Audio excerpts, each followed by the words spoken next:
आप हैं बिहार संवाददाता के साथ और मैं हूं मनोज चतुर्वेदी। हर शनिवार के तरह आज भी हम हाजिर हैं अपने ज्योतिषाचार्य मिथिलेश के साथ और आज हम जानेंगे कि मुकेश सहनी क्या राजनीतिक ऊंचाई तक पहुंच पाएंगे या नहीं। ऐसे तो मुकेश सहनी के बारे में कहा जाता है कि महाराष्ट्र में, मुंबई में फिल्म जगत में बहुत बड़ा व्यवसाय है, लेकिन तमाम किस्मत आजमाने के बाद, बड़े बड़े नेताओं से, पार्टियों से मान मनौवल कराने के बाद भी राजनीति में वो स्थान नहीं पा रहे हैं जहां वो अपने को स्थापित करना चाहते हैं। मिथिलेश जी, पहले तो आपका स्वागत है। मुकेश सहनी, क्या कुछ मिलेगा? यहाँ तक कि बुलावा भी नहीं आया इस बार। इंटरनेट पर जो उनके जन्म का विवरण है उसके अनुसार उनकी मिथुन लग्न कुंडली है और मकर राशि है। अब मिथुन लग्न बुध की वायु तत्व राशि है। इसमें 5 ग्रह केंद्र में स्थापित हैं, जिसमें कि बृहस्पति के अमृतमयी दृष्टि के अंतर्गत 4 ग्रह हैं, जिसमें सूर्य, मंगल, शुक्र और चंद्रमा भी है। अब ये बृहस्पति की दृष्टि के कारण उनके जो है मुंबई में या फिल्म इंडस्ट्री में, क्योंकि शुक्र पर बृहस्पति की दृष्टि जो है उनको काफ़ी सफलता दिलाई वहाँ पे, लेकिन साथ साथ सूर्य और मंगल पर भी दृष्टि है। जैसे मैं आपको रोकूंगा, वहाँ सफलता उनको हीरो माने एक्टर बनने में नहीं दिलाई, व्यवसाय में जुड़े हैं। वो जो सेट वगैरह लगाए जाते हैं ना घर द्वार के, वो सब वो करते हैं वहाँ पे। उसका प्रतिनिधित्व भी शुक्र ही करता है। अच्छा। फिल्म इंडस्ट्री के जो भी ग्रह से जुड़े हुए उसमें बृहस्पति पैसा वहाँ से कमाया। जी, शुक्र इनकी उच्च राशि में बैठा है 10th कर्म हाउस में, और उस पैसे को बिहार में राजनीतिक क्षेत्र में झोंक रहे हैं, तो कुछ यहाँ सफलता मिलेगी उस पैसे झोंक? नहीं, सफलता तो मिली है उनको, कम मेहनत पे ज़्यादा सफलता मिली है। बहुत जनाधार न होने के बावजूद भी वो मंत्री बने हैं, चुनाव हारने के बावजूद भी वो मंत्री बने हैं। तो ये सफलता तो उनको मिली है। इसमें बृहस्पति का अहम योगदान है इसमें, जो बृहस्पति की दृष्टि नहीं, कोई ग्रह नक्षत्र उनको ये सफलता दिलाए हैं या कि वो एक विशेष केवट बिरादरी से आते हैं, इसके कारण उनको वो एक सफलता मिल जाती है? कारण क्या है? आपका ज्योतिषाचार्य में जो विद्या है वो क्या अपने ग्रहों से उनको ये सफलता दिला रही है, या वो स्पेशल बिरादरी वाले हैं इसके लिए उनको वही एक सीट सफलता मिलती है उनको हमेशा? जी, इसमें ग्रहों का अहम योगदान तो है ही। बिना ग्रह के सपोर्ट के कैसे आगे बढ़ सकते हैं? ग्रह बहुत अच्छी भूमिका में निभा रहे हैं यहाँ पे, और खासकर केंद्र में उनके बृहस्पति है, जिसमें कहा भी जाता है कि यश केंद्रीय बृहस्पति किम कुरुते अन्य ग्रह है। अगर जिसके केंद्र में बृहस्पति हो उसको अन्य ग्रह क्या बिगाड़ लेंगे। तो बृहस्पति के रेंज में जो है सूर्य और चंद्रमा भी है, मंगल भी और शुक्र भी है। मैंने बृहस्पति के रेंज में सब है। लेकिन अभी तीन दिन पहले दिल्ली में बैठक हुई, एनडीए में वो साथ हैं, लेकिन उनको निमंत्रण नहीं गया। एक दूसरा पक्ष ये भी है कि उस पर शनि की भी दृष्टि है, बृहस्पति के साथ साथ शनि की भी दृष्टि है, तो उनको समय समय पर जो है काफ़ी रुकावटों का और परेशानियों का सामना भी करना पड़ता है। मतलब आप ये मानते हैं कि बृहस्पति कितना भी विद्वान है, मध्य में बैठा हुआ है, लेकिन शनि अपना दृष्टि डाल ही दे रहे हैं। जी, शनि के कारण जो उनको रुकावट और परेशानी, या जिस ऊंचाई पे जो जैसी चर्चा आपने की अभी, जो ऊंचाई पाना वो चाह रहे हैं, वो ऊंचाई उनको नहीं मिल पा रही है।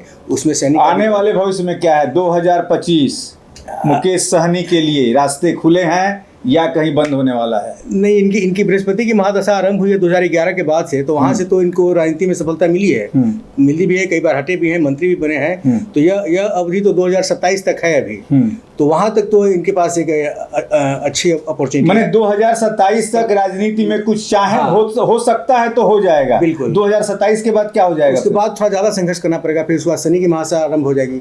शनि तो बिना संघर्ष के कुछ देते नहीं है, शनि का वो प्रकृति है वहाँ पे, तो थोड़ा ज़्यादा संघर्ष कराएगा। लेकिन कहा जाता है ज्योतिषाचार्य मिथिलेश जी की शनि देते हैं, लेकिन बड़ा तड़पाते भी हैं, जो रहता है उसको भी छीनने लगते हैं। तो जो कुछ है 2027 तक क्या छीनने लगेगा या कुछ? छीनेंगे तो कुछ नहीं, इसमें उतार चढ़ाव होता रहेगा, जो स्थिति है वो बनी रहेगी। लेकिन शनि की महादशा जब आरंभ होगी 27 के बाद, तो इनको जो है ज़्यादा मेहनत करना पड़ेगा।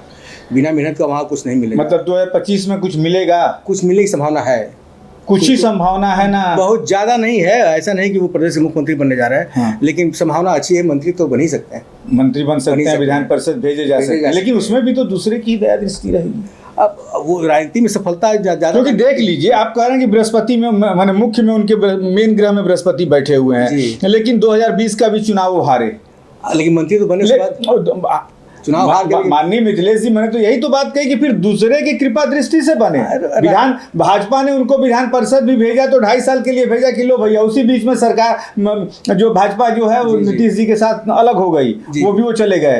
तो ये क्या ऐसे ही चलता रहेगा मुकेश सहनी का, या कुछ एस्टेब्लिशमेंट आएगा? ग्रह नक्षत्र उनके कह रहे हैं। देखिए, उसमें समय समय जो अंतरदशाएं जब बदलती रहती है ना, तो स्थिति जो है राजनीति में उनका उतार चढ़ाव होता रहता है, क्योंकि शनि की दृष्टि भी वहाँ पर है। अब अंतरदशा में ग्रह बदल गया, 2.5 साल तक अच्छा ग्रह था तो मंत्री बने रहे, फिर जब बदलाव आया तो फिर हट भी गए। लेकिन ऐसा नहीं कि आगे वो नहीं बनेंगे, आगे भी बनेंगे, वो बनेंगे। मैं 2027 तक सब संभावना है। अच्छी है। तो ये हमने आज कुंडली खंगाली अपने ज्योतिषाचार्य श्री मिथिलेश जी के साथ, और मुकेश सहनी की कुंडली हमने खंगाली। वीआईपी पार्टी के मुखिया हैं, राजनीति में अपनी किस्मत आजमा रहे हैं, लेकिन सफलता उन्हें वो नहीं मिल रही, वो भाव उन्हें बिहार में नहीं मिल रहा है जिसके वो अपने को हकदार मानते हैं। क्योंकि एक ऐसे बिरादरी से आते हैं जिसका अच्छा खासा वोट बैंक जो है बिहार के कुछ हिस्सों में, मुजफ्फरपुर से लेके और जो नॉर्थ बिहार के इलाके हैं उस हिस्सों में है, और उस पर वो अपना अधिकार मानते हैं, लेकिन वो उन्हें मिल नहीं रहा है। 2020 के भी विधानसभा चुनाव में उनकी हार हुई, फिर विधान परिषद भेजे गए तमाम पार्टियों के दया दृष्टि से, लेकिन सबसे बड़ी बात कही जाएगी वो सफलता मिल उनको नहीं रही। अब देखना यह है कि 2027 तक उनके ऊपर बृहस्पति की महादशा है, क्या उन्हें कोई सफलता मिलती है? नहीं। लेकिन चलते चलते अंतिम सवाल एक निश्चित तौर पर अपने ज्योतिषाचार्य मिथिलेश से पूछ लेंगे कि ऐसे में उनको क्या करना चाहिए? कोई पत्थर उत्थर आप सलाह देंगे पहनने को? चूंकि